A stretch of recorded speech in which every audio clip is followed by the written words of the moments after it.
Magandang araw sa inyong lahat, mga giliw naming tagapakinig. Muli po mga kaibigan, narito na po ang pagpapatuloy at huling yugto ng liham kasaysayan na ipinadala ni Connie. Dito sa ating dula. Love and Memories.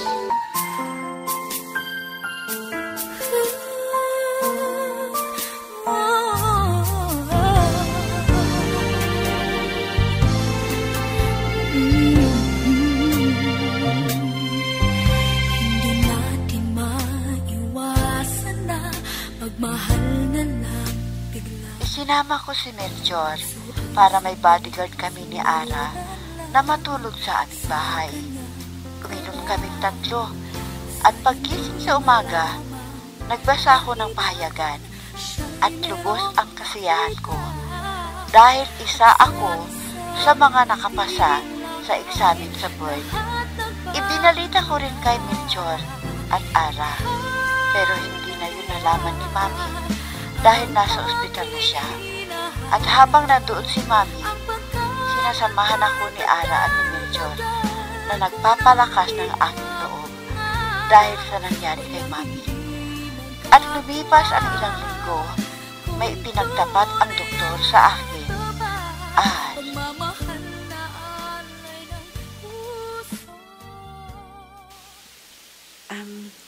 Salamat sa iyo, Melchor, ha? Kayo ni Ara. Salamat sa inyong dalawa dahil kayo ang nagpapalakas ng aking loob. Kung wala ka sa tabi ko, hindi ko na alam ang gagawin ko. Huwag mo nang problemahin yan. Nandito ako para sa'yo. Kung ano man ang kalagayan ng mami mo, huwag ka malala. May awa ang Diyos. Ginagamot siya ng doktor. Kaya hintayin natin. Huwag mong sasabihin ng doktor sa kalagayan ng mami mo. Pero alam mo ba, iba ngayon ang pinting ng aking puso.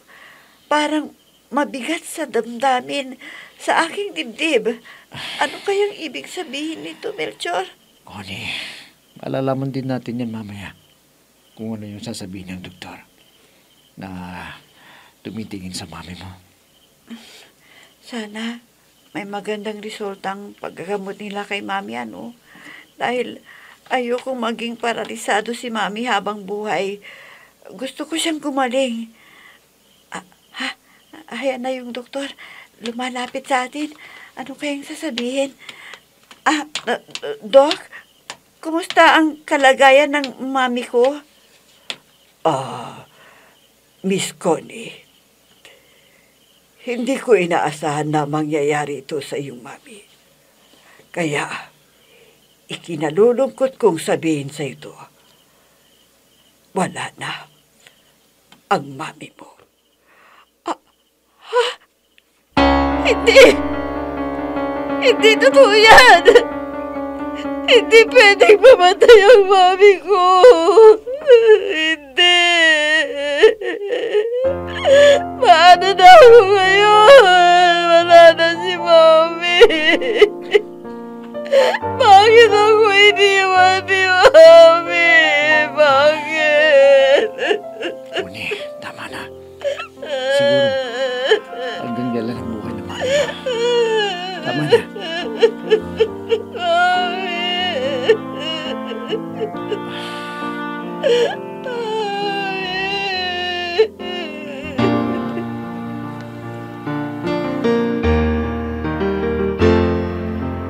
I'm so blessed I have you, 'cause you gave the world to me. You're my inspiration, the perfect one in my life forever. You make my life complete. Nakikiramay ako sa iyo, Beshi. Talagang ganyan ang buhay. Una-una lang. Ang sakit ng nangyari sa kanya, Ara. Hindi ko siya napagsilbihan at nalagahan. Ang mabuti mong gawin pa siya. ay panalangin mo na maging tahimik ng kanyang kaluluwa doon sa kabilang buhay.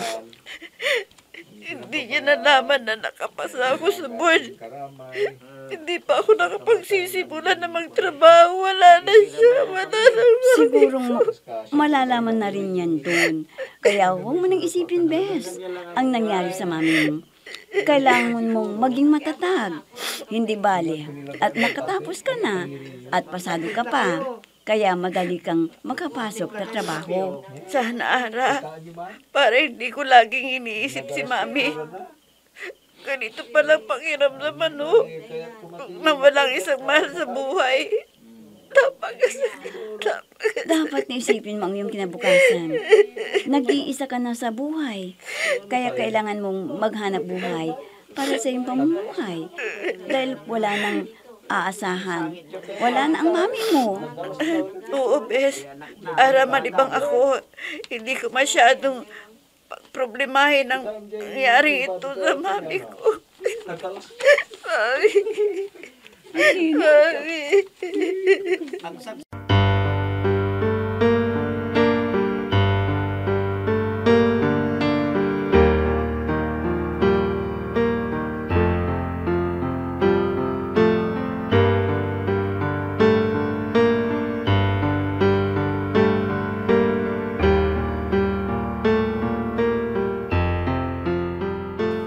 Oh, Melchior, anak. Parang napakalungkot mo naman. Ano bang nangyari sa'yo? Inay, sigurado na matagal pa bago ang pagpapakasal namin ni Connie dahil sa nangyari sa kanyang ina. Ha? Anong ibig mong sabihin? May sakit ba ang mami niya? Hindi po, Nay. Patay na ho siya. Kaya alam ko na hindi papayag si Connie na magpakasal kami.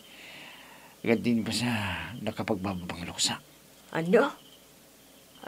Wala kang magagawa dyan, anak, kundi maghintay. Siyempre, may masamang nangyari sa pamilya, kaya unawain mo siya. Yan talagang gagawin ko, Nay. Magtitis na naman ako. Maghihintay. Sa bagay, sandali lang naman lumipas yung panahon eh. Tama, anak. Hindi bali. Nubya mo na siya. At sa'yo naman nagpapakasal. Kaya hindi problema yan. Damayan mo sa lang kalungkutan dahil wala na siyang mami. Oo, Inay. Para wala naman siyang masabi sa akin. Dapat lang naman na damayan ko siya sa nangyari ito sa kanyang buhay.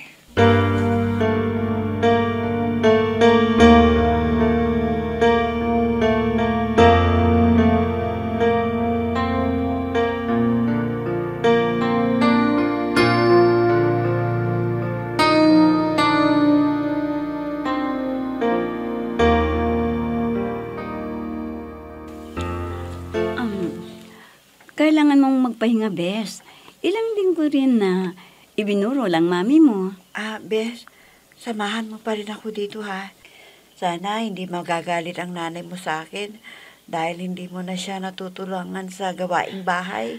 Walang problema kay Inay, Bes. Alam naman niya ang kalagayan mo eh. Kaya dito muna ako hanggat kailangan mo ng kasama. Salamat sa iyo, ha? Kung wala kayo ni Melchior, baka hindi ko na alam ang gagawin ko sa pagkamatay ni Mami. Mahal na mahal ko si Mami, Bes. Oo, ayan ka na naman eh. Tama na yan. Huwag ka nang umiyak. Yun ang takdang oras ng mami mo at binawi na ang hiram niyang buhay. Kaya hayaan na natin. Oo nga eh, pero hindi ko inaasahan na maagang kukunin ng Diyos ang aking ina. Talagang walang nakakaalam kung kailan kukunin ng Diyos ang hiram nating buhay. Kaya habang nandito tayo sa mundo, ay kailangan na sundin ang mga utos ng Diyos. Oo nga pala. Magpahinga muna tayo. Mamayang hapon ay samahan mo ako dun sa private school na pinag-applyan ko ng trabaho, ha, para malaman ko kung tanggap nila ako dun. Mel, tansi ko ni.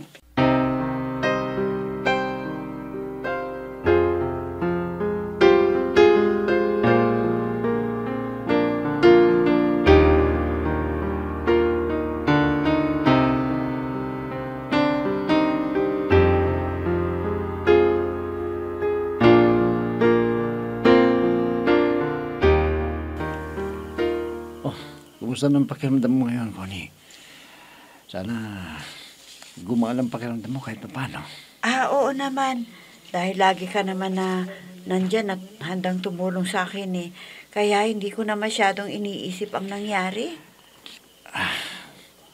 Ganyan ang gawin mo. O kaya, maghanap tayo na maaaring mapaglibangan mo. Para unti-unti, kahit paano, makalimutan mo ng masakit na nangyari sa buhay mo. Oo, alam ko. Talagang lahat ng tao ay dumaraan sa mga pagsubok sa buhay. Kaya dapat lang na tanggapin ko ng maluwag sa dibdib ang pagkawala ni Mami sa piling ko. May kapalit naman ng mami mo eh.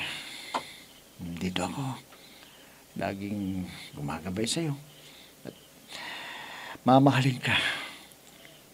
Habang nabubuhay ako. Salamat sa iyo. Damang-dama ko ang inaalay mong pagmamahal. Kaya mahal na mahal din kita. Kaya lang, hindi pa tayo pwedeng pakasali hanggat hindi pa ako nakakababang luksa. Kung yan ang desisyon mo, ikaw ang bahala. Basta, nandito lang ako, naghihintay. Napakabuti mo, Melchor. Lahat ng pabor binibigay mo sa akin. Pero ako, wala pang pakinabang na nakamtan mo. Hindi bali. May araw din na makakabayad ako sa'yo. Sana, pagtiyagaan mo muna ako, ha? Tulungan mo muna ako, ha, Melchor?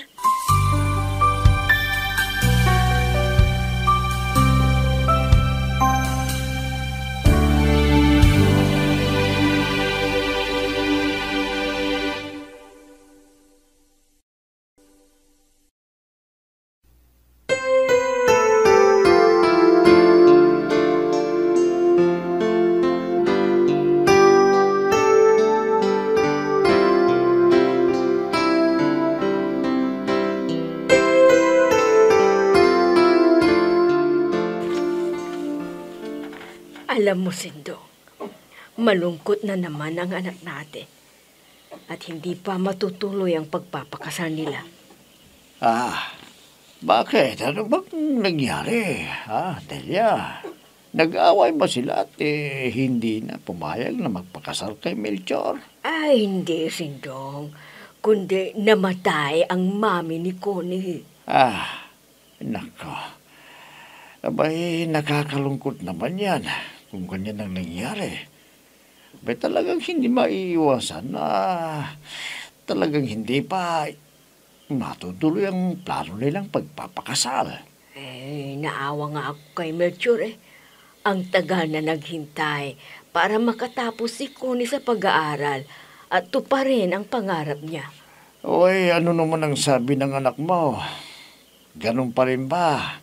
Maghihintay kung kailan talaga matutuloy ang pangarap niya na makapagpakasal silang dalawa. Ay, oo, Sindong. Siyempre, mahal niya si Connie. Kaya handa raw siyang maghintay at unawain ang kalagayan ng nobya.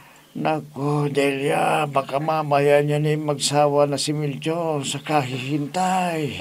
Ikaw naman, Sindong. Kung magsawa, sayang yung masakripisyo niya para kay Connie. Akalain mong isang titulada ang nagkagusto sa anak mo.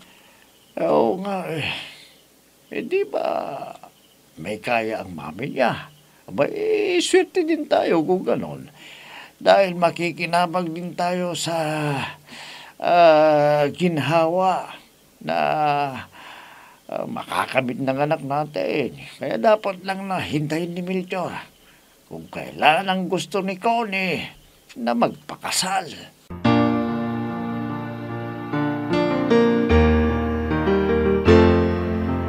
I'm so blessed I have you, 'cause you gave the world to me. You're my inspiration, the perfect one in my life forever. You make my life complete. Ang swerte mo naman, Best Connie. Natanggap ka agad na magturo doon sa pribadong school. Sa bagay, isa kang ganap na guro dahil nakapasa ka sa board exams. Oo, Bes. Kailangan ko ding magtrabaho para sa aking pamumuhay. At gusto ko laging busy ang isipan ko para hindi ako masyadong malungkot. Ay, teka. Paano na ang relasyon ninyo ni Melchor? Hindi ka ba niyayaya na magpakasal na kayo? Wala pang kasal na magaganap dahil hindi pa tapos ang pagbabangluksa ko. Kaya maghihintay pa si Melchor. Ano? Naku, Bessie. Kawawa na si Melchor. Sana hindi siya magsawa sa kahihintay sa'yo. Bahala siya kung hindi niya ako mahihintay. Hindi ko naman binabawalan kung maghanap siya ng iba. Ha? Naghintay na nga yung tao. Ganyan pang sasabihin mo sa kanya? Hindi ko naman sinabi yun. Nasa isip ko lang. Diyan ko siya masusubukan kung kaya pa niyang maghintay. Ganun ba? Ay, bahala na kayong dalawa kung ano ang desisyon ninyo. Hindi ko naman kayo pwedeng pakialaman dahil buhay ninyo yan.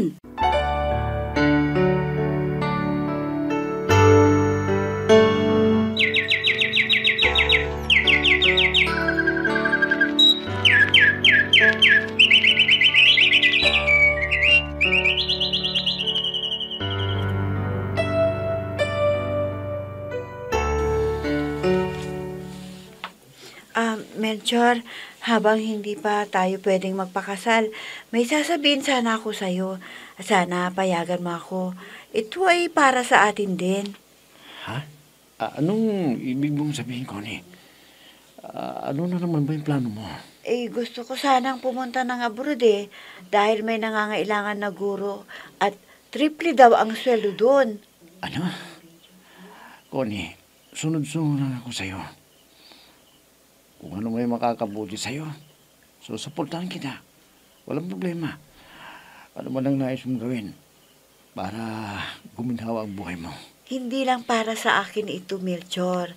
Para sa ating dalawa. At kung papayag ka, ihahanap din kita doon ng trabaho para hindi tayo mangulila sa bawat isa. Gusto ko yan, Connie. Ayoko may masabing mga kamag-anak ninyo na aasa lang ako sa'yo. Mas mabuti kung mag-aabroad din ako. Salamat at pumayag ka. Huwag kang mag-alala. Ipaprocess ko din ang mga papeles mo na pupunta doon para makapag-abroad tayong dalawa. At pag natapos na yung kontrata, pagbalik natin dito, magpapakasal na tayo. I'll be with you for the rest of my life. From the bottom of my heart I will. I'll always be with you.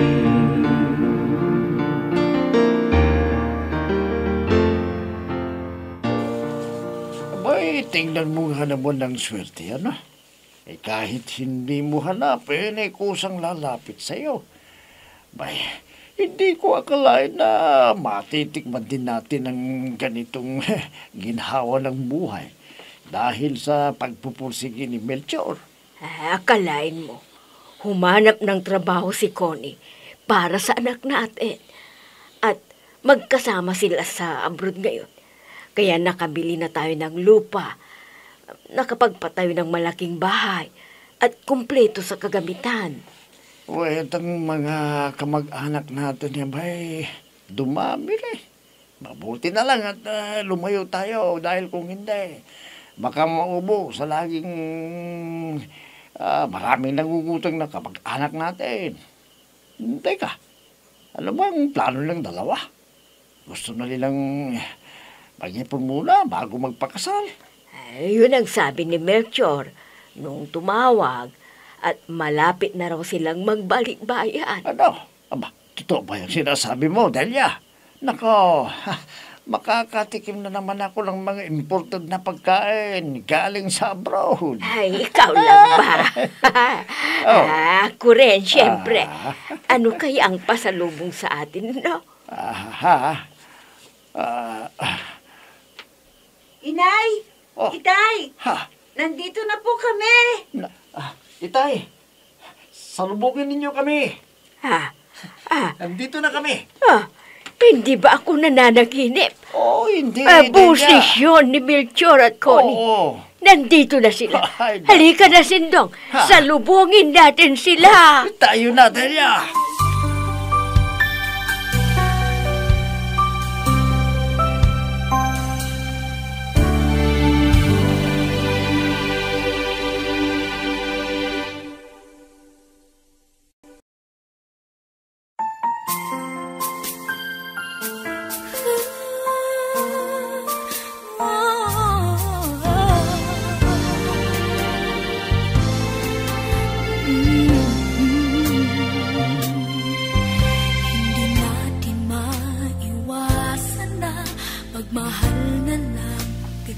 Dalawang taon ang unang kontrata naming dalawa ni Melchor at nagpakasal kami.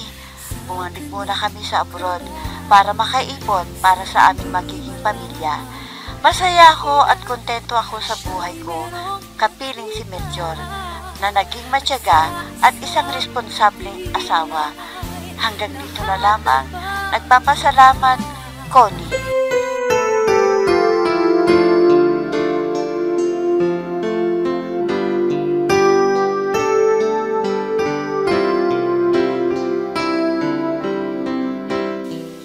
At dyan na po nagtatapos, mga kaibigan, ang liham kasaysayan na ipinadala ni Connie.